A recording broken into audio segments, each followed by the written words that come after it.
আজি আৰম্ভ কৰিব লৈছো অধ্যায় নম্বৰ 12 স্বাধীনতা বনাম সেন্সৰশিপ যাক আমি ইংৰাজীত ক'ব পাৰো লিবাৰ্টি ভাৰ্চেছ সেন্সৰশিপ। এই অধ্যায়ৰ মূল উদ্দেশ্যসমূহ হৈছে স্বাধীনতাৰ অৰ্থ আৰু সেন্সৰশিপৰ অৰ্থ ব্যাখ্যা কৰা, আৰু আন এটা উদ্দেশ্য হৈছে স্বাধীনতাৰ আৰু সেন্সৰশিপৰ মাজৰ সম্পৰ্কসমূহ জানিবলৈ এই অধ্যায়টো আমি আলোচনা কৰিম। এই অধ্যায়ৰ পোনপ্ৰথমে আমি পাতনিতে আৰম্ভ কৰিব লৈছো সেন্সৰশিপ বা স্বাধীনতাৰ দুয়োটাৰ সমূহ এটা পৰিচয়। স্বাধীনতা আচলতে এটা ৰাজনৈতিক মূল্য বা আমি উল্লেখ কৰিব পাৰো যে গুৰুত্বপূৰ্ণ ৰাজনৈতিক মূল্য হিচাপে গণ্য কৰা হয়। পূৰ্বৰ পৰাই দেখা যায় যে ইতিহাসত মানুহ বা ব্যক্তি আৰু ৰাষ্ট্ৰৰ মাজত বিভিন্ন ধৰণৰ অন্তৰ্দ্বন্দ্ব বা আন্তঃসংঘাত দেখা যায়। দুয়োটাই স্বাধীনতাক ৰক্ষা কৰিবলৈ বা সুৰক্ষিত কৰিবলৈ তেওঁলোকৰ মাজত বিভিন্ন ধৰণৰ বিবাদ দেখা যায়। বিশেষকৈ ৰাষ্ট্ৰ আৰু স্বাধীনতাৰ ক্ষেত্ৰত ব্যক্তি স্বাধীনতাৰ ক্ষেত্ৰত বিভিন্ন ধৰণৰ হস্তক্ষেপ বা অহস্তক্ষেপক লৈ বিভিন্ন বিতৰ্ক দেখা যায়। ৰাষ্ট্ৰৰ উপৰিও আমি দেখিবলৈ পাওঁ যে সেন্সৰশিপ বা আমি তাৰ অসমীয়া প্ৰতিশব্দত আংশিক নিষেধাজ্ঞা বুলি উল্লেখ কৰিব লাগিব। আংশিক নিষেধাজ্ঞা যিহেতু এটা সম্পূৰ্ণ নিষেধাজ্ঞা নহয়, এই আংশিক নিষেধাজ্ঞাটো আচলতে বা সেন্সৰশিপটো আচলতে কিহৰ বাবে প্ৰয়োজন বা এই ৰাষ্ট্ৰই এটাই সেন্সৰশিপ প্ৰয়োগ কৰাটো উচিত হয় নে নহয় তাক লৈ বিভিন্ন ধৰণৰ বিতৰ্কও দেখা যায়। আৰু কেতিয়াবা যুক্তিসংগত সীমাবদ্ধতা বা ৰিজনেবল ৰেষ্ট্ৰিকশ্যন যাক আমি ক'ব পাৰো, যুক্তিসংগতভাৱে যদি সীমাবদ্ধতা মানুহৰ স্বাধীনতা ৰখা হয় তেনেহলে ব্যক্তি স্বাধীনতাৰ ওপৰত আমি নিয়ন্ত্ৰণ কৰা উচিত নেকি তাক লৈ বিভিন্ন ধৰণৰ আলোচনা তথা বিতৰ্ক দেখা যায় বিভিন্ন সময়ত। আৰু আমি উল্লেখ কৰিব পাৰো যে এই অধ্যায়টোত সেন্সৰশিপৰ আচলতে কিহৰ বাবে প্ৰয়োজন বা কোনে সিদ্ধান্ত গ্ৰহণ কৰিব সেন্সৰশিপ কৰিবলৈ আৰু কি ধৰণৰ বিষয়বিলাক নিষেধাজ্ঞা আৰোপ কৰা হ'ব তাক লৈ বিতৰ্ক আছে। তাৰ বাবে স্বাধীনতা যিহেতু এটা প্ৰশ্ন হৈ উঠে যে এটা অংশ মানুহৰ স্বাধীনতাৰ বিশেষকৈ বাক স্বাধীনতাৰ ক্ষেত্ৰত হওক বা আন এটা স্বাধীনতাৰ ক্ষেত্ৰত হওক, মত প্ৰকাশৰ স্বাধীনতাৰ ক্ষেত্ৰত হওক, এই স্বাধীনতাসমূহ বিভিন্ন সময়ত ৰাষ্ট্ৰই যুক্তিসংগত সীমাবদ্ধতা বা ৰিজনেবল ৰেষ্ট্ৰিকশ্যনৰ নামত বিভিন্ন সময়ত জাননী বা বিভিন্ন সময়ত আইন প্ৰস্তুত কৰা দেখা যায়। এই অধ্যায়টোত আমি তাৰ বাবে আলোচনা কৰিম যে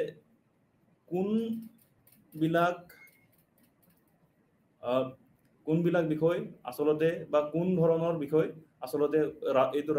কোন ধৰণৰ বিষয়সমূহ আমি নিষিদ্ধ কৰা উচিত বা কোন ধৰণৰ বিষয়সমূহ সেন্সৰশিপ কৰা উচিত এইখিনি লৈ আমি আলোচনা কৰিম। আৰু এই বিষয়টো সেন্সৰশিপ বিষয়টো বিভিন্ন ৰাজনৈতিক সংস্কৃতিত দেখা যায়। আৰু এই ৰাজনৈতিক সংস্কৃতিটোত আচলতে আমি দেখিবলৈ পাওঁ যে সমাজ ব্যৱস্থাৰ কেতিয়াবা বজাই ৰাখিবলৈ বা শৃংখলা বজাই ৰাখিবলৈ সমাজ ব্যৱস্থাৰ যাতে শৃংখলাৰে জীয়াই থাকিব পাৰে, কাৰো ধৰ্মীয় বা কাৰো গোষ্ঠীয় বা বৰ্ণ হওক বা লিংগ হওক এইখিনি আঘাত সানিব নোৱাৰে, তাৰ বাবে কেতিয়াবা নিষেধাজ্ঞা বা আংশিক নিষেধাজ্ঞা বা আমি উল্লেখ কৰিব পাৰো যে বিভিন্ন ধৰণৰ সেন্সৰশিপ থকাটো প্ৰয়োজনীয় নেকি, এইখিনি প্ৰশ্ন আমি এই অধ্যায়টোত আলোচনা কৰিম। যিহেতু এই অধ্যায়টো আমি উল্লেখ কৰিছোঁ যে স্বাধীনতা বনাম চেঞ্চৰশ্বিপ হয়, প্ৰথমে আমি স্বাধীনতাৰ অৰ্থ জানি লওঁ। স্বাধীনতা আচলতে এটা লেটিন শব্দ হয়। স্বাধীনতাৰ যিটো উৎপত্তি শব্দ বা তাৰ যিখিনি অৰ্থ লিবাৰ শব্দটোৰ পৰা আহিছে, লেটিন যাক আমি শব্দ বুলি ক'ব পাৰোঁ। এই লেটিন শব্দ মানে স্বাধীনতা, আচলতে নিৰংকুশ স্বাধীনতা বা কোনো ধৰণৰ হস্তক্ষেপবিহীন স্বাধীনতাক তেওঁলোকে বুজাব খুজিছে, যে কোনো ধৰণৰ স্বাধীনতা, কোনো ধৰণৰ হস্তক্ষেপ নথকা স্বাধীনতা বুলিছিল বা স্বাধীনতা বুলি কোৱা হৈছিল তেওঁলোকৰ অৰ্থত। আৰু এই অৰ্থটো আচলতে বিভিন্ন সময়ত বিভিন্ন ধৰণৰ ৰূপ লৈছেগৈ, আৰু ইয়াক লৈ বিভিন্ন ধৰণৰ বিতৰ্ক হৈছেগৈ, যে স্বাধীনতা আচলতে কিমান দূৰ মানুহে পাব লাগে, আৰু স্বাধীনতা কিমান বা কেনেধৰণৰ নিষেধাজ্ঞা বা কেনেধৰণৰ আমি শৃংখলা ৰাখিবলৈ ক'ৰবাত নিষেধাজ্ঞা আৰোপ কৰিব লাগে, এইখিনি আমি বিভিন্ন সময়ত আলোচনা বা বিভিন্ন ধৰণৰ বিতৰ্ক দেখিবলৈ পাওঁ। উদাহৰণস্বৰূপে ক'ব পাৰোঁ যে হস্তক্ষেপৰ অনুপস্থিতি বুলি ক'লে স্বাধীনতা নুবুজায় বুলি কিছুমানে ক'ব খোজে, যে স্বাধীনতা মানে হস্তক্ষেপৰ অনুপস্থিতি। এইখিনি বহুতে ক'ব খোজে যে আচলতে কিছুমান মনীষীয়ে বা কিছুমান পণ্ডিতসকলে ক'ব খোজে, আমি উল্লেখ কৰিব পাৰোঁ মহাত্মা গান্ধীৰ কথা, যে স্বাধীনতা মানে প্ৰতিবন্ধকতাবিহীন স্বাধীনতা নহয়। স্বাধীনতা বা লিবাৰ্টি আচলতে এটা ব্যক্তিত্ব বিকাশ কৰা এটা প্ৰয়াস হ'ব লাগে বুলি তেওঁ মত পোষণ কৰিছে, যে ব্যক্তিত্ব বিকাশ সম্ভৱ হয় স্বাধীনতাৰ ভিত্তিত। আৰু স্বাধীনতা দিয়া হ'লে বা দিলে মানুহে বা এজন ব্যক্তিয়ে ব্যক্তিত্ব বিকাশ কৰিবলৈ প্ৰয়াস চলাব লাগে বুলি তেওঁ মত পোষণ কৰে, যে ব্যক্তিত্ব বিকাশ হ'লে এখন সমাজ শৃংখলিত জীৱন বা সমাজত এটা অৰিহণা যোগায় বুলি তেওঁ ক'ব খোজে। আৰু এই ধৰণে বিভিন্ন সময়ত আমি উল্লেখ কৰিব পাৰোঁ যে তাৰ উপৰিও যে স্বাধীনতা আচলতে এটা পূৰ্ণ এটা ৰূপ লোৱাৰ আগতে বিভিন্ন সময়ত বিভিন্ন মনীষী বা বিভিন্ন ধৰণৰ পণ্ডিতে ব্যাখ্যা আগবঢ়াইছে, যে স্বাধীনতা আচলতে কি হয়, স্বাধীনতাৰ অৰ্থ কিমান দূৰ গভীৰ বা কিমান দূৰ সীমাবদ্ধতা বা প্ৰতিবন্ধকতা থাকিব লাগে, আৰু সেই সূত্ৰে ৰাষ্ট্ৰৰ হস্তক্ষেপ কৰা উচিত নে কিংবা কিমান দূৰ অনুচিত, বা এনে ধৰণৰ বিতৰ্ক বা এনে ধৰণৰ আলোচনা বিভিন্ন সময়ত দেখা যায়। আমি উদাহৰণস্বৰূপে উল্লেখ কৰিব পাৰোঁ যে স্বাধীনতা আমি উল্লেখ কৰিব বা লিবাৰ্টি উল্লেখ কৰিছোঁ, এই স্বাধীনতা দুই ধৰণৰ আছে বুলি কিছুমানে ক'ব খোজে। আৰু এই দুই ধৰণৰ স্বাধীনতা আচলতে ব্যাখ্যা আগবঢ়াইছিল ইছায়া বাৰ্লিন এজন বিখ্যাত ৰাজনৈতিক পণ্ডিত বুলি ক'ব পাৰোঁ। আৰু তেওঁ টু কনচেপ্টছ অফ লিবাৰ্টি নামৰ এখন কিতাপ প্ৰকাশ কৰিছিল 1941 চনত। এই 1941 চনৰ যিটো কিতাপ আছিল, এই কিতাপত তেওঁ উল্লেখ কৰিছিল যে স্বাধীনতা দুই ধৰণৰ থাকে। এটা হৈছে ইতিবাচক স্বাধীনতা, আনটো হৈছে নেতিবাচক স্বাধীনতা। বিশেষকৈ ৰাষ্ট্ৰৰ ভূমিকাৰ ভিত্তিত ৰাষ্ট্ৰই কেনেধৰণৰ ভূমিকা পালন কৰা উচিত তাক লৈ স্বাধীনতা দুই ধৰণৰ বুলি তেওঁ মত পোষণ কৰিছে। স্বাধীনতা দুই ধৰণৰ মানে এই স্বাধীনতা নেতিবাচক কেনেকৈ হ'ব বা স্বাধীনতা ইতিবাচক কেনেকৈ হ'ব, ৰাষ্ট্ৰ এখনে কেনেকৈ স্বাধীনতাক ইতিবাচক বুলি ক'ব পাৰে বা নেতিবাচক বুলি ক'ব পাৰে, বা কি ধৰণৰ স্বাধীনতা ব্যক্তিসকলে পূৰ্ণ স্বাধীনতা পাব পাৰে বা কি ধৰণৰ ক্ষেত্ৰত ৰাষ্ট্ৰৰ হস্তক্ষেপ কৰা উচিত, এই ভিত্তিত তেওঁ এই ভূমিকাৰ ভিত্তিত ৰাষ্ট্ৰৰ ভূমিকাৰ ভিত্তিত তেওঁ এই গ্ৰন্থখন বা এই যুক্তি বা এই ধৰণৰ মত পোষণ কৰিছিল বুলি কোৱা হয়। নেতিবাচক স্বাধীনতা আচলতে তেওঁ ক'ব খোজে যে অযথা হস্তক্ষেপ ৰাষ্ট্ৰই কৰিব নালাগে ব্যক্তিৰ ক্ষেত্ৰত। ব্যক্তি এজনক ৰাষ্ট্ৰই যিকোনো প্ৰকাৰে হস্তক্ষেপ কৰাৰ বা বিৰত থাকিব লাগে বুলি তেওঁ উল্লেখ কৰিছে। তেওঁ উল্লেখ কৰিছে সৰ্বোচ্চভাৱে বা সৰ্বোচ্চ অধিকাৰ দিব লাগে মানুহক, ব্যক্তিসকলক বা নাগৰিকসকলক। এই নাগৰিকসকল স্বাধীনতা থাকিলে তেওঁ নিজ ইচ্ছা অনুসাৰে বা নিজ পচন্দ অনুসাৰে বিকাশ হ'ব পাৰিব বুলি তেওঁ মত পোষণ কৰিছিল। যে স্বাধীনতা আচলতে প্ৰাপ্ত কৰিবলৈ ৰাষ্ট্ৰই হস্তক্ষেপ কৰাৰ পৰা বিৰত থাকিব লাগে। এই তেতিয়া মানুহৰ স্বাধীনতাৰ ক্ষেত্ৰত বা ব্যক্তিৰ স্বাধীনতাৰ ক্ষেত্ৰত অধিক সুফল হয় বা অধিক লাভৱান হয় বুলি তেওঁ উল্লেখ কৰিছে। যে আৰু আন এটা স্বাধীনতা হৈছে ইতিবাচক স্বাধীনতা। ইতিবাচক স্বাধীনতাৰ ক্ষেত্ৰত ৰাষ্ট্ৰই বিভিন্ন ধৰণৰ ভূমিকা পালন কৰা উচিত বুলি তেওঁ মত পোষণ কৰিছে। যে ইতিবাচক স্বাধীনতা হৈছে ৰাষ্ট্ৰই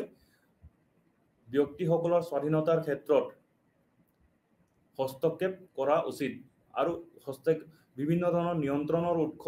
বা যাৰ হস্তক্ষেপৰ উৎসৰ বিষয়ে আলোচনা কৰা হয় বা তাৰ থল আছে বুলি তেওঁ উল্লেখ কৰিছে। যে আমি উদাহৰণস্বৰূপে ক'ব পাৰোঁ যে স্বাধীনতাৰ বা মানুহে প্ৰাপ্ত হোৱাৰ পিছতো মানুহে পোৱাৰ পিছতো বিভিন্ন ধৰণৰ সমস্যা দেখা দিব পাৰে। যে মানুহৰ ঘৰ বাৰী বা আমি উল্লেখ কৰিব পাৰোঁ যে মানুহৰ খাদ্যৰ অভাৱ হ'ব পাৰে, মানুহৰ থকা খোৱাৰ উপৰিও শিক্ষাৰ ক্ষেত্ৰত অভাৱ হ'ব পাৰে, শিক্ষা গ্ৰহণ কৰাত তেওঁলোকে অসুবিধাৰ সন্মুখীন হ'ব পাৰে ৰাষ্ট্ৰত। তো এনে ধৰণৰ সমস্যা বা এনে ধৰণৰ অসুবিধাই মানুহক বিভিন্ন সমস্যাত পেলায়। ফলত সম্পূৰ্ণভাৱে এজন ব্যক্তিয়ে বা এজন নাগৰিকে স্বাধীনতা উপভোগ কৰিব নোৱাৰে। সেই স্বাধীনতা উপভোগ কৰিবলৈ ৰাষ্ট্ৰই হস্তক্ষেপ কৰা উচিত। ৰাষ্ট্ৰই হস্তক্ষেপ কৰিলেহে মানুহৰ স্বাধীনতা অধিক বৃদ্ধি পাব বা তেতিয়া ইতিবাচক হ'ব বুলি ইতিবাচকভাৱে হস্তক্ষেপ কৰা উচিত বুলি তেওঁ মত পোষণ কৰিছিল। যে ইজায়া বাৰ্লিনৰ মনত ৰাখিব লাগিব যে দুই ধৰণৰ স্বাধীনতা, এটা হৈছে ৰাষ্ট্ৰৰ হস্তক্ষেপ কৰাৰ পৰা বিৰত থাকিব লাগে, এইটো হৈছে নেতিবাচক স্বাধীনতা। আৰু আনটো হৈছে ৰাষ্ট্ৰই আচলতে যুক্তিবাদী আত্মস্বাধীনতা। কেতিয়াবা তেওঁ উল্লেখ কৰিছে যুক্তিবাদী আত্মস্বাধীনতা বা ৰেচনেল সেলফ ৰেষ্ট্ৰেইন বা ৰেচনেলি বা যুক্তি সহকাৰে বা যুক্তিবাদীভাৱে আমি নিজৰ দায়িত্ব পালন কৰিব লাগে বুলি তেওঁ উল্লেখ কৰিছে। যে ৰাষ্ট্ৰই স্বাধীনতা দিলেও বিভিন্ন ধৰণৰ সমস্যা যদি হয় ৰাষ্ট্ৰই হস্তক্ষেপ কৰা উচিত আৰু ৰাষ্ট্ৰই এই হস্তক্ষেপৰ ফলত মানুহৰ স্বাধীনতা বা মানুহৰ স্বাধীনতা উপভোগ কৰা অধিক উপভোগ কৰিব পাৰে, অধিক উপভোগ কৰাৰ সুবিধা হয় বুলি তেওঁ মত পোষণ কৰিছিল। আৰু আনটো হৈছে On Liberty, John Stuart Mill. যে অন্যতম এটা স্বাধীনতাৰ ধাৰণা বা ৰাজনৈতিক স্বাধীনতাৰ ধাৰণাৰ ক্ষেত্ৰত অন্যতম প্ৰকাশ বুলি ক'ব পাৰি। যে তেওঁ ঊনবিংশ শতিকাতে এই গ্ৰন্থ প্ৰকাশ কৰিছিল। এই গ্ৰন্থত তেওঁ উল্লেখ কৰিছিল যে বা এই যিটো তেওঁ প্ৰকাশিত যিটো লেখাত বা অন লিবাৰ্টি 1859 চনত যিখিনি তেওঁ উল্লেখ কৰিছিল যে ৰাষ্ট্ৰই সম্পূৰ্ণভাৱে এৰি দিয়া উচিত ব্যক্তিসকলক স্বাধীনতাৰ দিশত। স্বাধীনতাৰ যদি পালন কৰিবলগীয়া হয় ৰাষ্ট্ৰই সম্পূৰ্ণভাৱে এজন নাগৰিকক এৰি দিয়া উচিত বুলি আৰু ৰাষ্ট্ৰই হস্তক্ষেপৰ বা বিৰত থাকিব লাগে বুলি তেওঁ উল্লেখ কৰিছিল। ৰাষ্ট্ৰই বিৰত থাকিব লাগে বুলি কিয় উল্লেখ কৰিছিল? কাৰণ ৰাষ্ট্ৰই যদি হস্তক্ষেপ কৰে তেনেহ'লে বিভিন্ন ধৰণৰ সমস্যা হ'ব আৰু এই সমস্যাৰ ফলত মানুহৰ স্বাধীনতা হ্ৰাস পাব বুলি তেওঁ উল্লেখ কৰিছিল। মানুহৰ স্বাধীনতা উপভোগৰ ক্ষেত্ৰত বিভিন্ন ধৰণৰ প্ৰাচীৰ থিয় দিব আৰু ফলত ৰাষ্ট্ৰই দমন বা ৰাষ্ট্ৰই মত প্ৰকাশৰ স্বাধীনতা বা বাক স্বাধীনতাৰ ক্ষেত্ৰত যিহেতু সীমাবদ্ধতা ৰাখিব, এই সীমাবদ্ধতা ৰাখিলে মানুহৰ সমস্যা হ'ব আৰু মানুহে পূৰ্ণ এটা ৰূপ, মানুহৰ ব্যক্তিত্ব বা মানুহৰ মত প্ৰকাশ কৰাৰ পূৰ্ণ ৰূপ আমি সমাজত দেখিবলৈ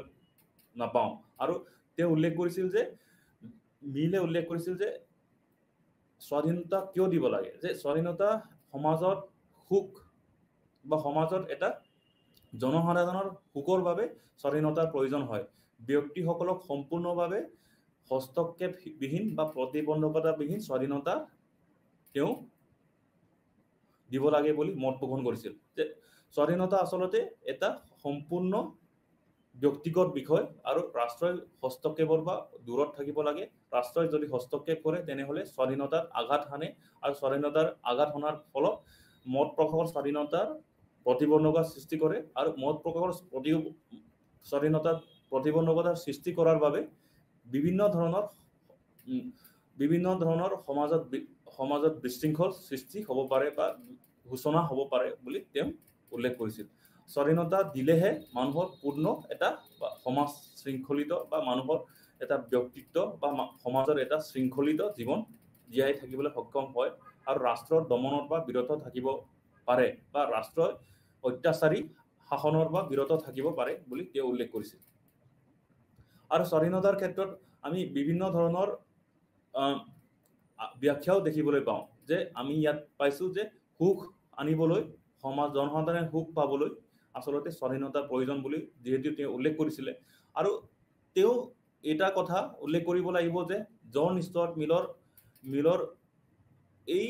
স্বাধীনতা কিন্তু কেতিয়াবা অনিয়ন্ত্ৰিত স্বাধীনতাৰ পক্ষপাতী নহয় বুলি তেওঁ উল্লেখ কৰিছে। যে অনিয়ন্ত্ৰিত স্বাধীনতা হ'লে মানুহৰ বিভিন্ন ধৰণৰ ক্ষতি বা বিভিন্ন ধৰণৰ সমস্যা অসুবিধাৰ সন্মুখীন হ'ব পাৰে। যে ৰাষ্ট্ৰ এখনে ব্যক্তিসকলক সম্পূৰ্ণভাৱে যদি এৰি দিয়া হয় স্বাধীনতাৰ ক্ষেত্ৰত বা স্বাধীনতাৰ দিশত,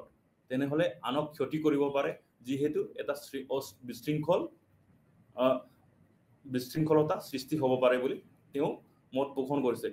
সেইবাবে কেতিয়াবা তেওঁ ৰাষ্ট্ৰৰ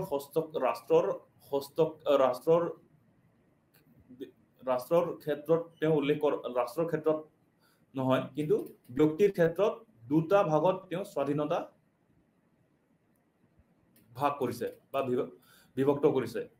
বিশেষকৈ স্বাধীনতা আচলতে অনিয়ন্ত্ৰিত হ'লে বিভিন্ন ধৰণৰ সমস্যা সৃষ্টি হ'ব বুলি তেওঁ যিহেতু উল্লেখ কৰিছিল। এটা হৈছে সম্পৰ্কীয় স্বাধীনতা বা সেলফ ৰিগাৰ্ডিং একশ্যন। কেতিয়াবা আমি স্বাধীনতা বা আত্মনিৰ্ভৰ স্বাধীনতা, সেলফ ৰিগাৰ্ডিং একশ্যন, আত্মনিৰ্ভৰ কাৰ্য বুলি ক'ব পাৰোঁ। বা আমি উল্লেখ কৰিব পাৰোঁ যে আন এটা হৈছে আদাৰ ৰিগাৰ্ডিং একশ্যন বা পৰনিৰ্ভৰশীল কাৰ্য বা অন্যান্য সম্পৰ্কীয় কাৰ্য। এই দুটা ভাগত বিভক্ত হোৱা ধাৰণাটো আচলতে ক্ষতিৰ দিশৰ পৰা তেওঁ বিশ্লেষণ কৰিছে। যদি মানুহে নিজৰ ওপৰত নিয়ন্ত্ৰণ কৰি নাৰাখে স্বাধীনতাৰ, তেনেহ'লে আনক ক্ষতি কৰিব পাৰে। আৰু সম্পৰ্কীয় কাৰ্য বা সেলফ ৰিগাৰ্ডিং একশ্যন বা আত্মসম্পৰ্কীয় কাৰ্য এইটো হৈছে যে মানুহে বিবেচনা কৰি পেলাই নিজৰ স্বাধীনতা বজাই ৰাখিব লাগে আৰু অনিয়ন্ত্ৰিতভাৱে বা বিশৃংখলভাৱে স্বাধীনতা প্ৰয়োগ কৰিব নালাগে। আৰু এই স্বাধীনতা প্ৰয়োগ কৰিলে আমি উল্লেখ কৰিব পাৰোঁ যে আন ক্ষেত্ৰতো আমি চিন্তা কৰিব লাগে, যে আন সমাজৰ অন্যান্য লোকসকলৰ প্ৰতি চিন্তা কৰিব লাগে। আৰু এই সমাজৰ যিসকল জনসাধাৰণ আছে, এই জনসাধাৰণক কেন্দ্ৰ কৰি পেলাই আমি কেতিয়াবা অন্যান্য কেন্দ্ৰিক কাৰ্য বা আদাৰ ৰিগাৰ্ডিং একশ্যন এইখিনি তেওঁ উল্লেখ কৰিছে। যে অন্যান্য কেন্দ্ৰিক কাৰ্য বা অন্যান্য সম্পৰ্কীয় কাৰ্যক লৈ আমি চিন্তা কৰা উচিত। যে আপোনাৰ স্বাধীনতাই আনক ক্ষতি কৰিছে নেকি তাক লৈ মন কৰা উচিত যে আনক যদি স্বাধীনতাৰ ক্ষেত্ৰত স্বাধীনতাৰ ক্ষেত্ৰত যদি ক্ষতি কৰিছে তেনেহলে আমি তাৰ পৰা বিৰত থাকিব লাগে বুলি উল্লেখ কৰিব পাৰো উদাহৰণস্বৰূপে ক'ব পাৰো যে ৰাস্তাত আমি যদি গৈ থাকো যিকোনো বাহনেৰে আমি পূৰ্ণ স্বাধীনতা বা আত্মস্বাধীনতা বা আত্মকেন্দ্ৰিক স্বাধীনতা আছে বুলি নিজে সম্পূৰ্ণ স্বাধীনতা আছে বুলি যধে মনে চলাই গলেই নহব আন যিটো জনসাধাৰণ আছে আন যিখিনি বাহন চলাচল কৰি থাকে ৰাস্তা এটাত এইখিনি বাহনৰ চালকসকলৰ প্ৰতি বা চালকসকলৰ প্ৰতি আমি দায়বদ্ধতা প্ৰকাশ কৰা উচিত যে আমি শৃংখলা বজাই ৰাখিলেহে নিজে শৃংখলা বজাই ৰাখিলে আনৰ স্বাধীনতাও যাতে খৰ্ব নহয় বা আনৰ স্বাধীনতাও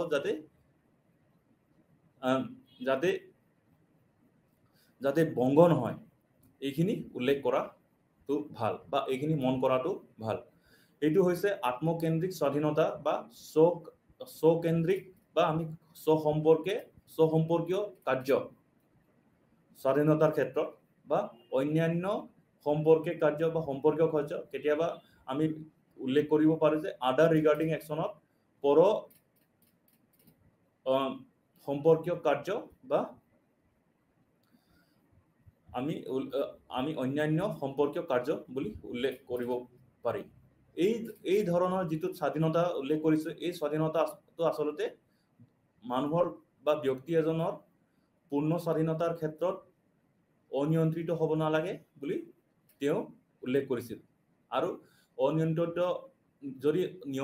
অনিয়ন্ত্ৰিত হয় বা প্ৰতিবন্ধকতাবিহীন হয় তেতিয়াহ'লে সমাজত বিভিন্ন ধৰণৰ বিশৃংখলতা দেখা দিব আৰু সেইবাবে তেওঁ নিয়ন্ত্ৰিত স্বাধীনতাৰ প্ৰতি গুৰুত্ব দিয়া পৰিলক্ষিত হৈছিল আৰু স্বাধীনতাৰ ক্ষেত্ৰত এইখিনি মন কৰিবলৈ বা সতৰ্ক কৰি দিছিল যে স্বাধীনতাৰ যদি পালন কৰা হয় যে আত্মকেন্দ্ৰিক স্বাধীনতা আৰু পৰকেন্দ্ৰিক স্বাধীনতা আমি সদায় মন কৰিব লাগে যে এজন মানুহে নিজৰ স্বাধীনতা বজাই থাকোতে আনৰ স্বাধীনতা খৰ্ব হ'ব নালাগে আনৰ ক্ষতি কৰিব নালাগে কেতিয়াবা ইয়াক কোৱা হয় হাৰ্ম প্ৰিন্সিপল বা ক্ষতিকাৰক নীতি যে নিজৰ স্বাধীনতা বজাই ৰাখিবলৈ যাওঁতে আনৰ ক্ষতি বা আনৰ স্বাধীনতা খৰ্ব হ'ব নালাগে বা আনৰ ক্ষতিকাৰক হ'ব নালাগে বুলি তেওঁ উল্লেখ কৰিছিল এই দুই ধৰণৰ কাৰ্য বা মানুহৰ কাৰ্যৰ লগত জড়িত বুলি তেওঁ উল্লেখ কৰিছিল আনটো বিষয় হৈছে চেন্সৰশ্বিপ বা আংশিক নিষেধাজ্ঞা যদি অসমীয়াত আমি অনুবাদ কৰোঁ আংশিক নিষেধাজ্ঞা চেন্সৰশ্বিপ আচলতে এটা দীঘলীয়া ৰাজনৈতিক ইতিহাস আছে আৰু এই ৰাজনৈতিক ইতিহাস যদি লুটিয়াই চাওঁ যে খ্ৰীষ্টপূৰ্ব বা খ্ৰীষ্টৰ আগৰ পৰাই 443 খ্ৰীষ্টপূৰ্ব 443 চনৰ পৰাই চেন্সৰশ্বিপ দেখা যায় চেন্সৰশ্বিপ আচলতে ৰোমত স্থাপিত হৈছে বুলি কোৱা হৈছে তাৰ পৰা আৰম্ভণি হৈছে বুলি কোৱা হৈছে যে চেন্সৰশ্বিপ বা আংশিক নিষেধাজ্ঞা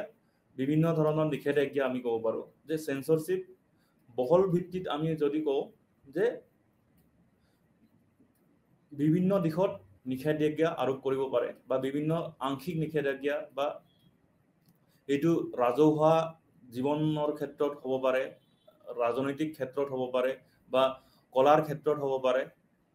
বিভিন্ন দিশত বা সংস্কৃতিৰ দিশত হ'ব পাৰে এই বিভিন্ন দিশত বা ধৰ্মীয় দিশত হ'ব পাৰে বিভিন্ন দিশত চেন্সৰশ্বিপ হোৱা বা চেন্সৰশ্বিপ কৰা দেখা যায় চেন্সৰশ্বিপৰ কাৰ্যালয় আছিল বুলি ৰোমত থকা বুলি 443 চনতে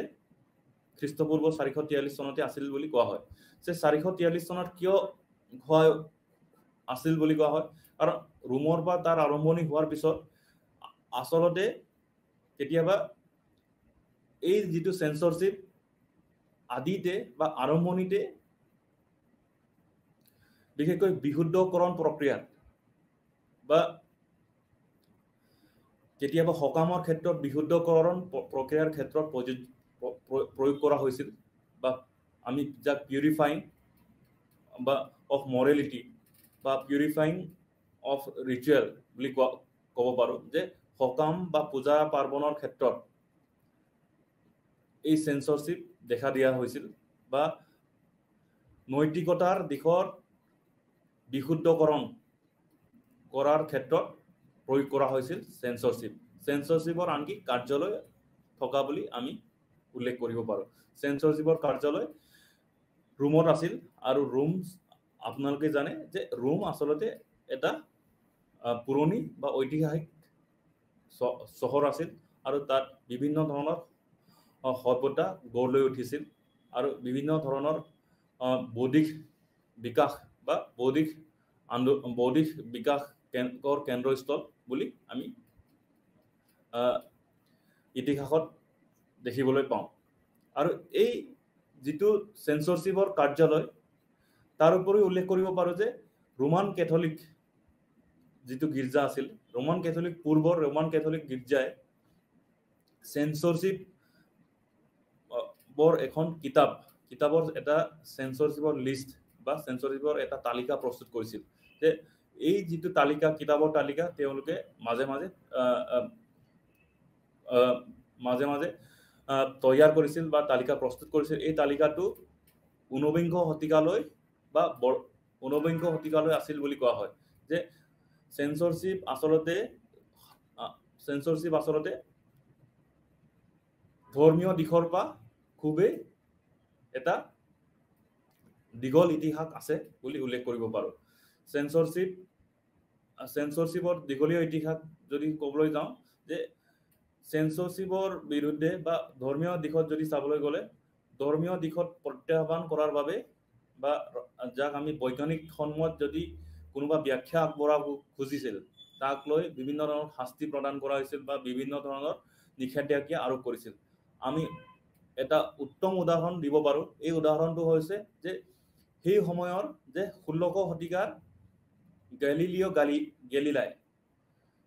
যিয়ে যে পৃথিৱীৰ এটা বৈজ্ঞানিক যুক্তি বা পৃথিৱীৰ ধাৰণাৰ ক্ষেত্ৰত এটা বৈজ্ঞানিক যুক্তি তেওঁ আগবঢ়াইছিল সেই সময়ত আৰু সেই সময়ত যুক্তি আগবঢ়োৱাৰ বাবে তাৰে সময়ত যি সকল ধৰ্মীয় গুৰু আছিল বা ধৰ্মীয় মুছলিমীয় লোক আছিল এই মুছলিমীয় লোকসকলে বিভিন্ন ধৰণৰ নিষেধাজ্ঞা বা বিভিন্ন ধৰণৰ সেন্সৰশিপ আৰোপ কৰিছিল আৰু তেওঁ বৈজ্ঞানিক ভিত্তিত যেটো ব্যাখ্যা পৃথিৱী বা গ্ৰহৰ ক্ষেত্ৰত যেটো ব্যাখ্যা আগবঢ়াইছিল গ্যালিলিও গ্যালিলাই এই গ্যালিলিও গ্যালিলাইৰ নস্যাৎ কৰা হৈছিল আৰু তেওঁৰ যেটো ব্যাখ্যা নিষেধাজ্ঞা আৰোপ কৰা হৈছিল বা সেন্সৰশিপ আৰোপ কৰা হৈছিল এইটো হৈছে অন্যতম এটা উদাহৰণ য'ত নেকি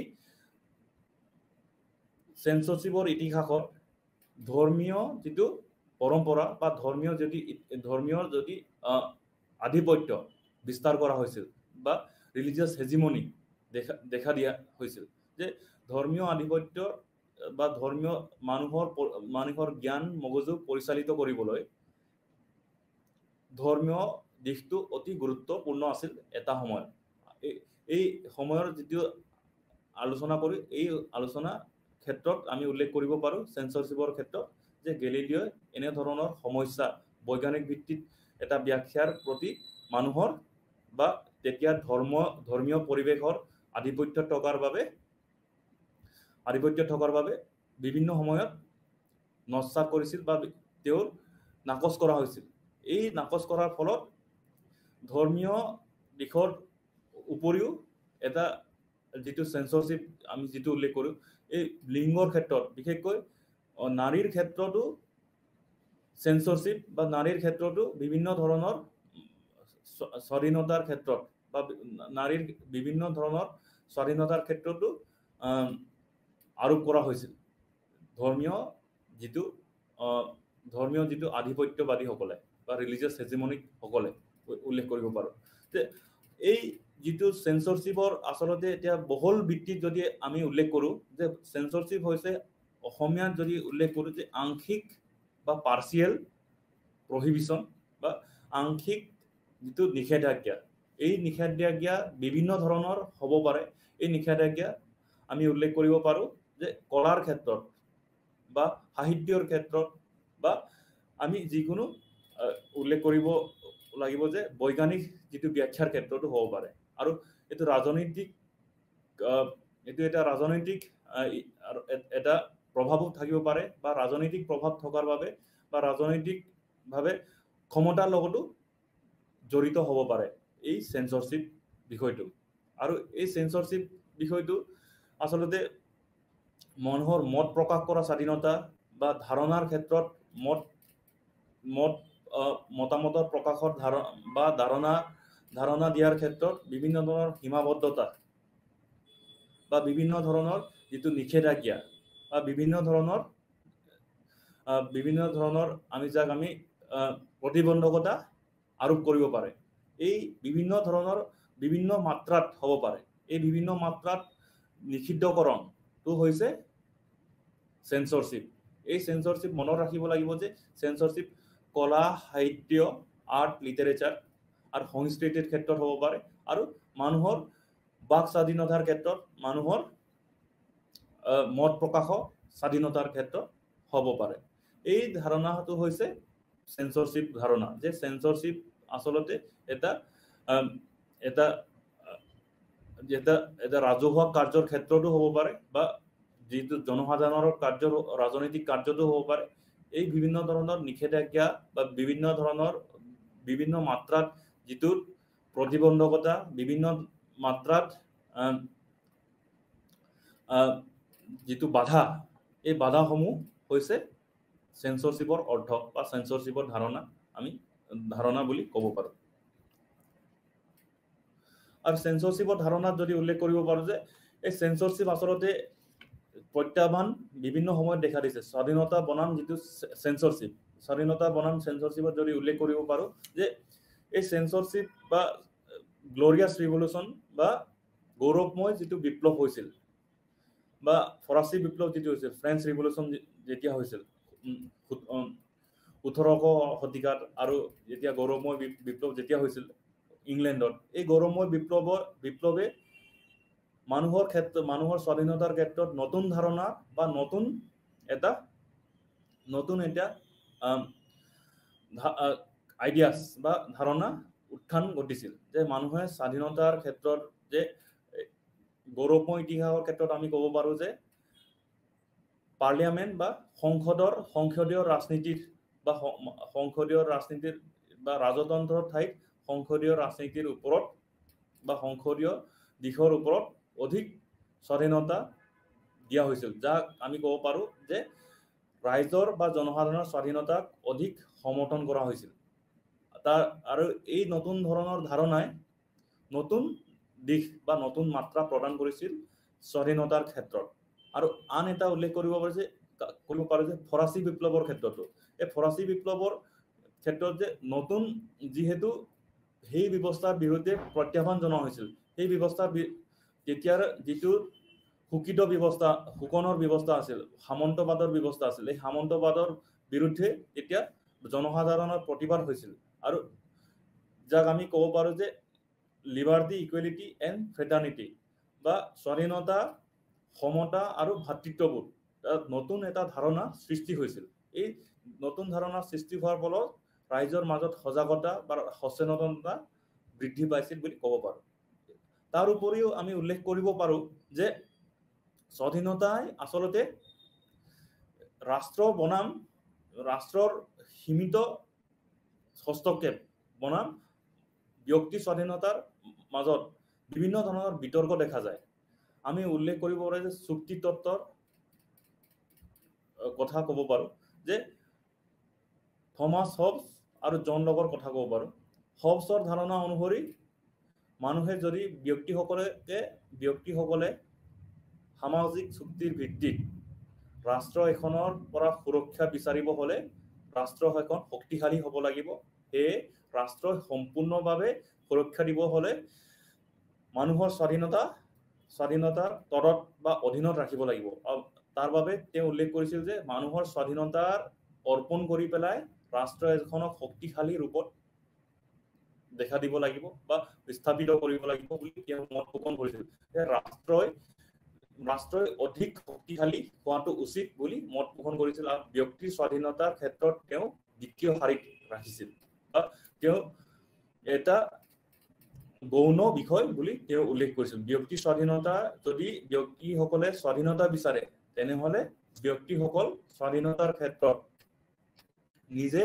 সীমাবদ্ধতা কৰি ৰাখিব লাগিব আৰু ৰাষ্ট্ৰক অধিক শক্তিশালী কৰি ৰাখিব লাগিব। এইটো হৈছে আন এটা বিষয়, আন এটা উল্লেখযোগ্য বিষয়, যিটো ৰাষ্ট্ৰ বনাম স্বাধীনতাৰ ক্ষেত্ৰত বা ৰাষ্ট্ৰৰ হস্তক্ষেপৰ সীমাবদ্ধতা বা থকা উচিত নে অনুচিত, সেই ক্ষেত্ৰত সবচেয়ে দিয়া যুক্তি। আনটো ক্ষেত্ৰত আমি ক'ব পাৰো যে লগৰ ক্ষেত্ৰত লগে কোৱা অনুসৰি যে এখন ৰাষ্ট্ৰই কেৱল বা এখন চৰকাৰে কেৱল ব্যক্তিসকলৰ বা নাগৰিকসকলৰ চোৱা চিতা মাজত বা তেওঁলোকে নিৰপেক্ষ বা তেওঁলোকৰ চৰকাৰে বা ৰাষ্ট্ৰই সীমিত হস্তক্ষেপ কৰা উচিত বা হস্তক্ষেপৰ বা বিৰত থকা উচিত বুলি তেওঁ মত পোষণ কৰিছিল। যে সীমিত হস্তক্ষেপ বা সীমিতভাৱে ৰাষ্ট্ৰই ভূমিকা পালন কৰিব লাগে আৰু ব্যক্তিসকলক স্বাধীনতা দিব লাগে আৰু ব্যক্তিসকলৰ আদান প্ৰদানৰ ক্ষেত্ৰত তেওঁ নিৰীক্ষণ কৰি থাকিব লাগে। যদি কৰবাত অগোচৰে বা কৰবাত যদি বিশৃংখলতাৰ সৃষ্টি হৈছিল বা বিশৃংখলতা বা শৃংখলাৰ যদি ব্যাঘাত জন্মাইছে, তেতিয়াহ'লেহে ৰাষ্ট্ৰ এখনে হস্তক্ষেপ কৰা উচিত ব্যক্তিসকলৰ স্বাধীনতাৰ ক্ষেত্ৰত বা ব্যক্তিসকলৰ স্বাধীনতাৰ বজাই ৰাখিবলৈ ৰাষ্ট্ৰই হস্তক্ষেপ কৰা উচিত। তেওঁ আগস্থান দিব খুজিছিল যে ৰাষ্ট্ৰ এখনে ব্যক্তিৰ স্বাধীনতাৰ ক্ষেত্ৰত হস্তক্ষেপ কৰা ভাল নহয় বা হস্তক্ষেপৰ সীমাবদ্ধতা ৰাখিব লাগে বুলি তেওঁ উল্লেখ কৰিছিল।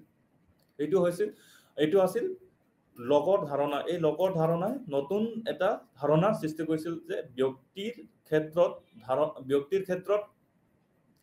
অধিক স্বাধীনতা দিয়া উচিত বুলি মত পোষণ কৰিছিল। আৰু আমি উল্লেখ কৰিব পাৰো যে এই সেন্সৰশিপ বা এই যি ধৰণৰ ধাৰণা আহিছে বৰ্তমান দেশত, যে এই সেন্সৰশিপটো আচলতে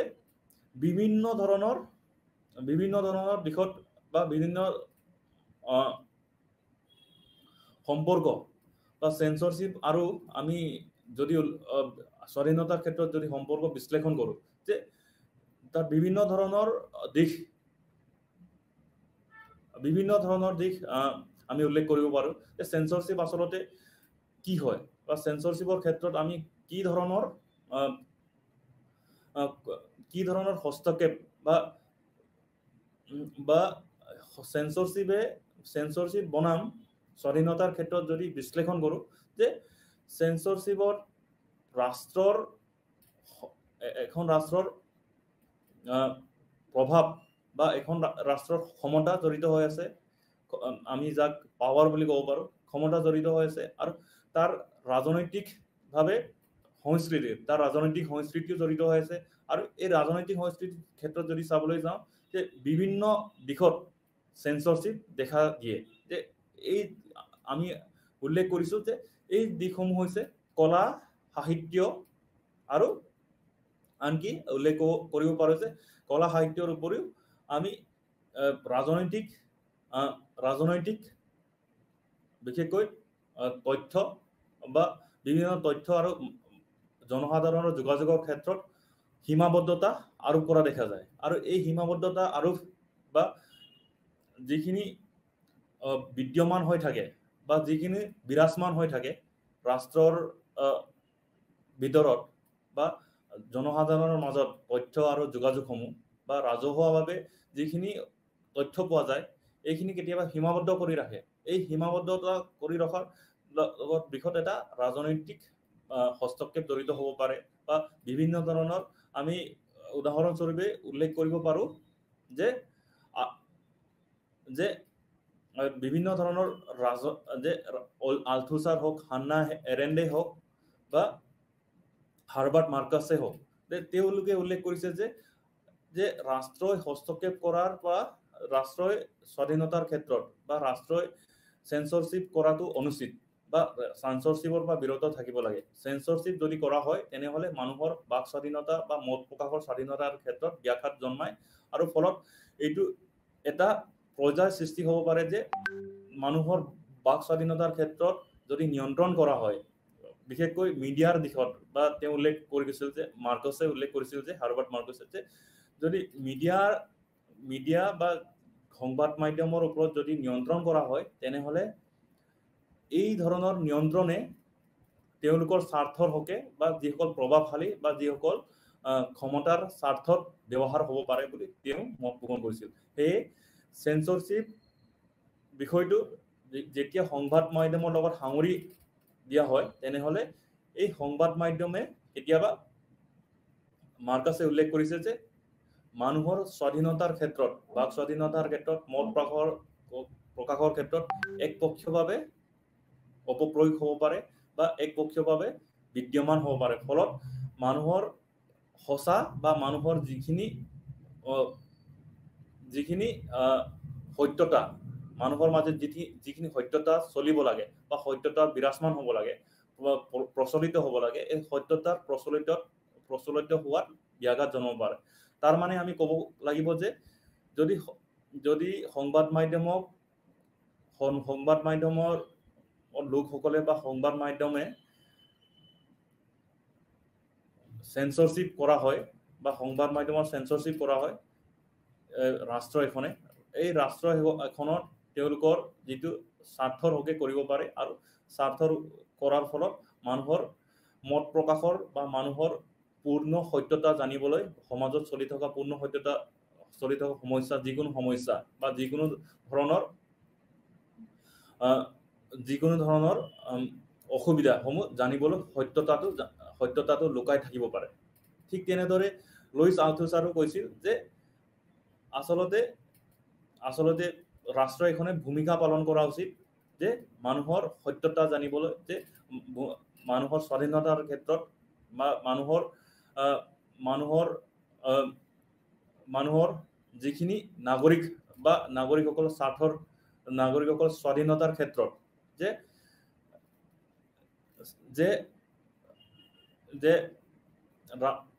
ব্যক্তিগত দিশত তেওঁলোকে দায়িত্ব পালন কৰা উচিত ৰাষ্ট্ৰই। আৰু এই ব্যক্তিগত দিশত পালন কৰা মানে তেওঁ উল্লেখ কৰিছিল যে এই স্বাধীনতা আচলতে সীমিত হলে বিভিন্ন ধৰণৰ সমস্যা দেখা দিব পাৰে। আৰু আমি উল্লেখ কৰিব পাৰো যে ভাৰতৰ সুপ্ৰিম কোৰ্টে 1974 চনত উল্লেখ কৰিছিল যে তথ্য জনাৰ অধিকাৰ আমাৰ অনুচ্ছেদ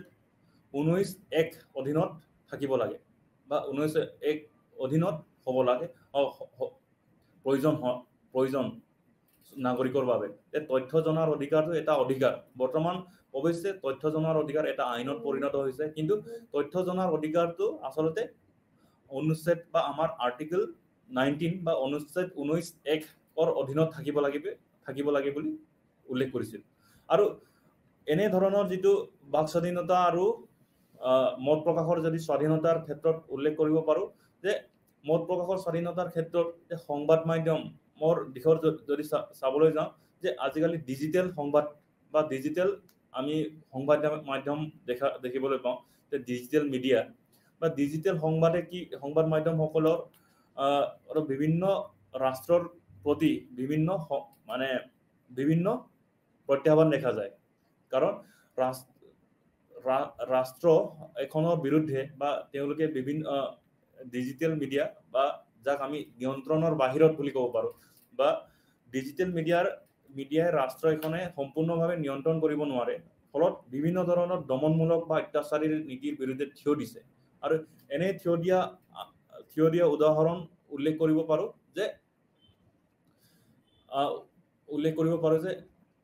আৰব স্প্ৰিং বা আৰব বসন্ত, যাক উল্লেখ যে আৰব ইজিপ্ততে হওক বা আমি উল্লেখ কৰিব টুনিচিয়াতে হওক বা আৰবীয় যিখিনি দেশ আছিলে, এই দেশসমূহত বিভিন্ন ধৰণৰ আন্দোলন দেখা দিছিল। তাৰে যিখিনি শাসন কৰা চৰকাৰ আছিল বা তাক তেওঁলোকক গাদীচ্যুত কৰিবলৈ সক্ষম হৈছিল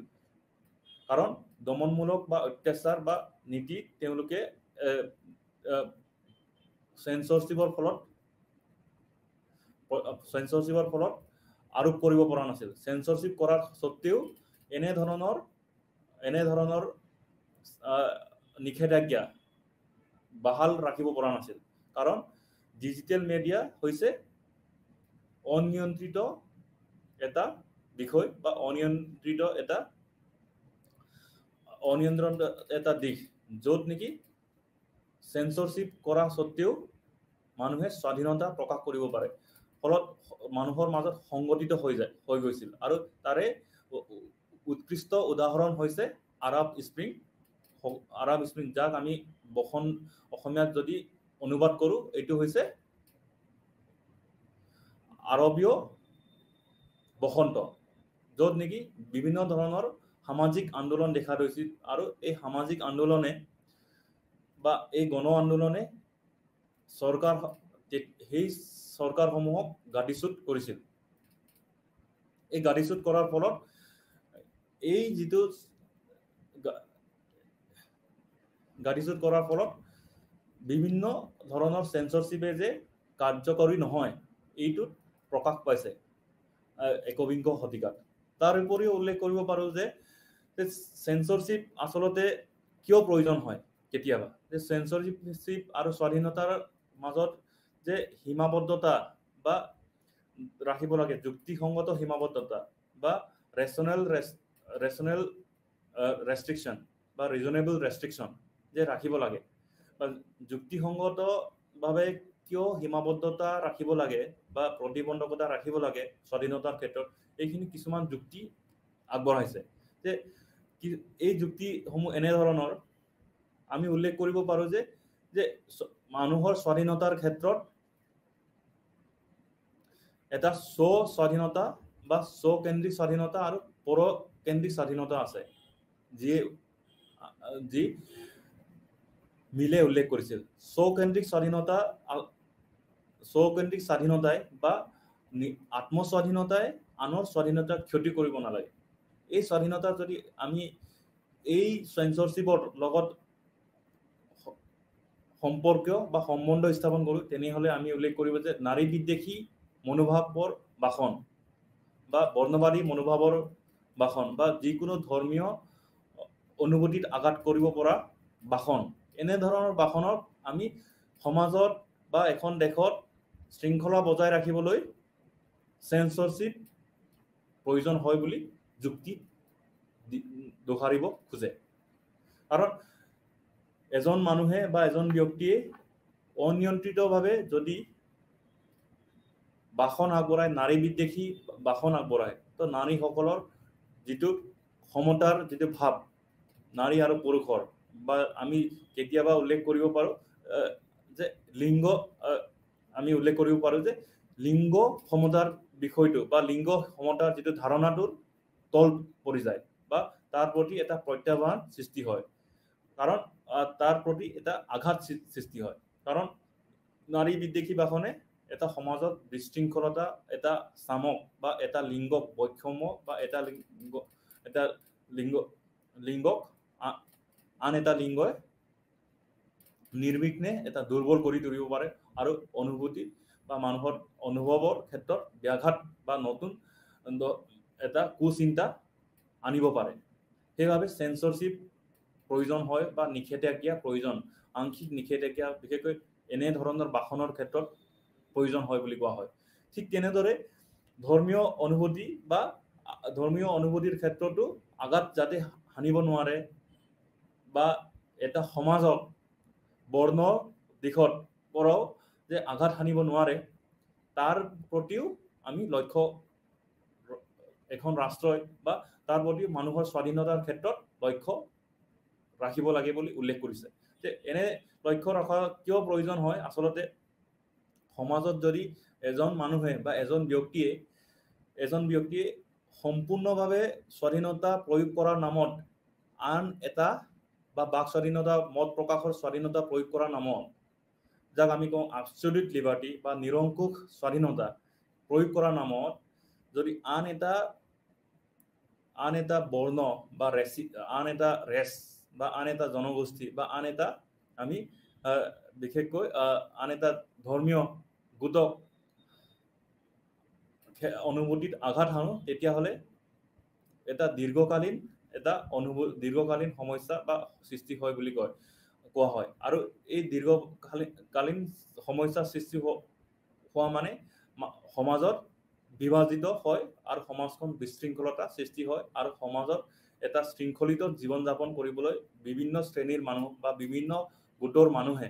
সমাজত এটা ঐক্যতা বজাই ৰাখিব নোৱাৰে ফলত কেতিয়াবা সেইভাবে কোৱা হয় যে শৃংখলা বজাই ৰাখিবলৈ সেন্সৰশিপ বা আংশিক নিষেধাজ্ঞা প্ৰয়োজন হয় যে নিষেধাজ্ঞা আচলতে বা আংশিক নিষেধাজ্ঞা বা সেন্সৰশিপ ৰাখিবলৈ আচলতে অতি প্ৰয়োজন হয় বিশেষকৈ নাৰী বিদ্বেষী ভাষণ বা বৰ্ণবাদী ভাষণ ৰেচিষ্ট স্পিচ আমি যাক কওঁ বা আন এটা উল্লেখ কৰিব পাৰোঁ যে ধৰ্মীয় অনুভূতিত আঘাত পৰিব পৰা ভাষণত নিয়ন্ত্ৰণ কৰাৰ প্ৰয়োজন হয় আৰু এই প্ৰয়োজন হোৱাটো কিয় কাৰণ প্ৰয়োজন হোৱাটো কিয় বুলি ক'লে প্ৰয়োজনীয়তাখিনি আমি নস্যাৎ কৰিব নোৱাৰোঁ কাৰণ যদি আন এটা সমাজে বা সমাজৰ আন এটা গোটে আঘাত হনে তাৰ মাজত সংঘাত সৃষ্টি হ'ব পাৰে বিবাদ সৃষ্টি হোৱাৰ ফলত সমাজত বিশৃংখলতা দেখা দিব পাৰে আৰু বিশৃংখলতা দেখা দিয়া মানে এটা অনুভূতিত আঘাত হানিব আৰু দীৰ্ঘকালীন এটা সমস্যাৰ সৃষ্টি হ'ব বুলি কোৱা হয় আৰু আমি আকৌ যদি সেন্সৰশিপৰ ইতিহাস যদি চাওঁ যে সোভিয়েট যিটো ৰাষ্ট্ৰ আছিল সোভিয়েট ৰাষ্ট্ৰই এটা সময়ত বিশেষকৈ ষ্টেলিনৰ শাসনৰ সময়ত যে জোসেফ ষ্টেলিনৰ শাসনৰ সময়ত তাৰ যিখিনি কলা হওক সাহিত্য হওক বিভিন্ন ধৰণৰ সেন্সৰশিপ বা বিভিন্ন ধৰণৰ নিষেধাজ্ঞা আৰোপ কৰিছিল ফলত তাৰ যিখিনি সাহিত্যিক আছিল তেতিয়াৰ যিখিনি সোভিয়েট যুগৰ যিখিনি সাহিত্যিক আছিল তেওঁলোকে নিজকে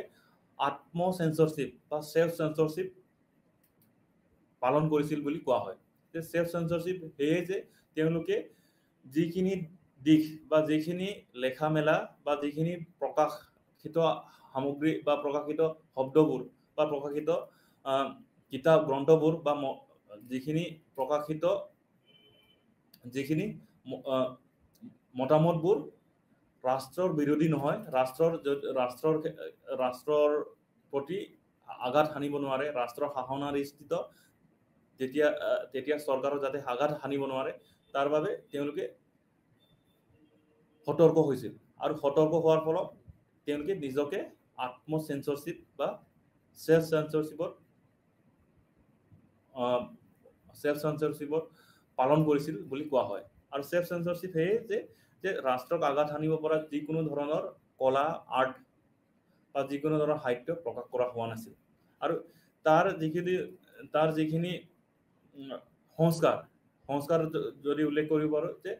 যেতিয়া 80 দশকৰ শেষফালে বিভিন্ন ধৰণৰ সংস্কাৰ আৰম্ভণি হয় এই সংস্কাৰটো আছিল ৰাজনৈতিক সংস্কাৰ বিশেষকৈ স্বাধীনতাৰ ক্ষেত্ৰত সোভিয়েট ইউনিয়নত বা আমি সোভিয়েট ইউনিয়নৰ যিটো ৰাষ্ট্ৰ আছিল এই সোভিয়েট ইউনিয়নৰ ৰাষ্ট্ৰই বিভিন্ন ধৰণৰ ৰিফৰ্মছ বা বিভিন্ন ধৰণৰ সংস্কাৰ আৰম্ভ কৰে বিশেষকৈ আমি গ্লাছনষ্ট উল্লেখ কৰিব পাৰোঁ যে ৰাজনৈতিকভাৱে মানুহক স্বাধীনতা প্ৰদান কৰা হৈছিল আৰু এই স্বাধীনতা প্ৰদান কৰাৰ পিছত যিখিনি সেন্সৰশিপ ষ্টেলিনৰ সময়ত আছিল এই সেন্সৰশিপ প্ৰত্যাখ্যান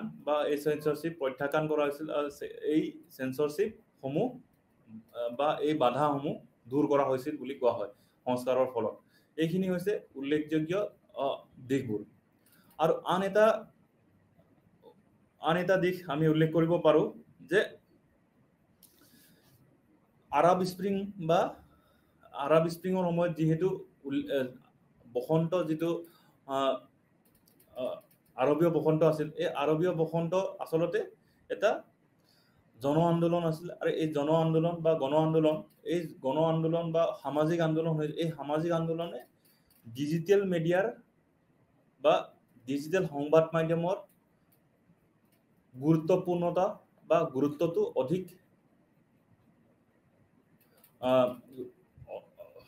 গুৰুত্বপূৰ্ণ দিশটো অধিক সূচাইছে।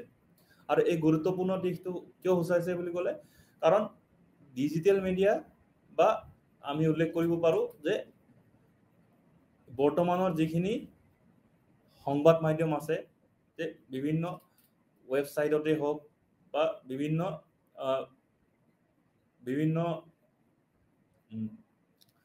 ৱেব প্লেটফৰ্মতে হওক, এই প্লেটফৰ্মবিলাকত বিভিন্ন ধৰণৰ সংবাদ পৰিৱেশন হয় আৰু বিভিন্ন ধৰণে মানুহে বাক স্বাধীনতা প্ৰকাশ কৰিব পাৰে। এই বাক স্বাধীনতা প্ৰকাশ কৰাৰ ফলত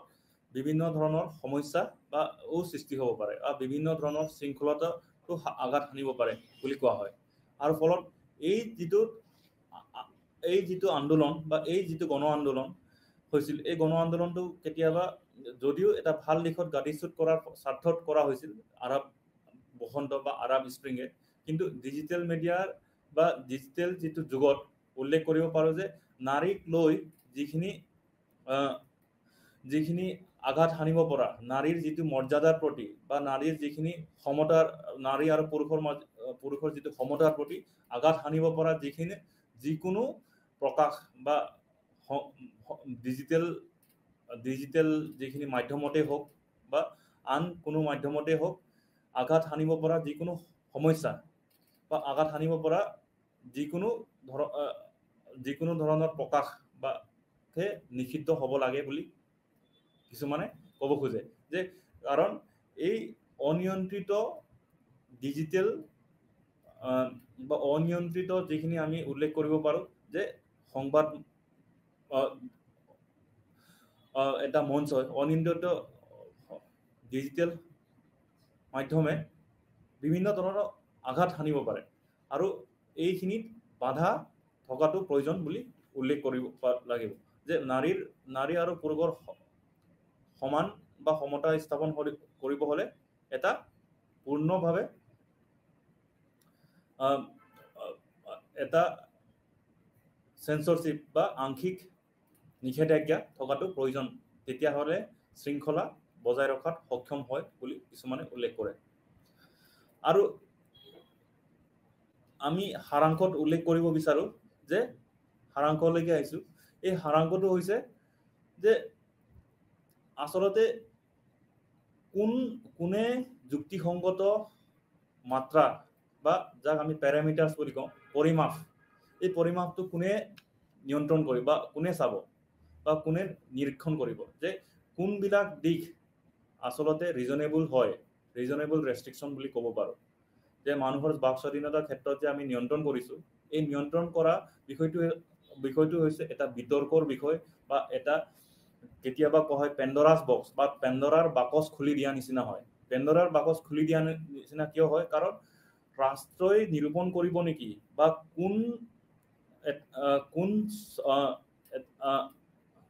কোন চক্ৰই বা কোন এটা অনুষ্ঠানে মানুহৰ স্বাধীনতা বা মানুহৰ ক্ষেত্ৰত সেন্সৰশ্বিপ বিষয়টো নিৰূপণ কৰিব। আৰু যিহেতু উল্লেখ কৰিছোঁ যে আমি সেন্সৰশ্বিপ আচলতে বা মানুহৰ স্বাধীনতাৰ ক্ষেত্ৰত সীমাবদ্ধতা থকা উচিত নে অনুচিত, তাক লৈ বিভিন্ন সময়ত বিতৰ্ক যিহেতু দেখা যায়, যে এটা কথা উল্লেখ কৰিব লাগিব যে স্বাধীনতা আচলতে অনিয়ন্ত্ৰিত হ'ব নালাগে। এই অনিয়ন্ত্ৰিত স্বাধীনতাই আনক ক্ষতি কৰিব নালাগে। এইটো হৈছে এটা ধাৰণা, য'ত নেকি এই ধাৰণাটোক আমি সাৰাংশ হিচাপে মানি ল'ব লাগে বা সাৰাংশ হিচাপে আমি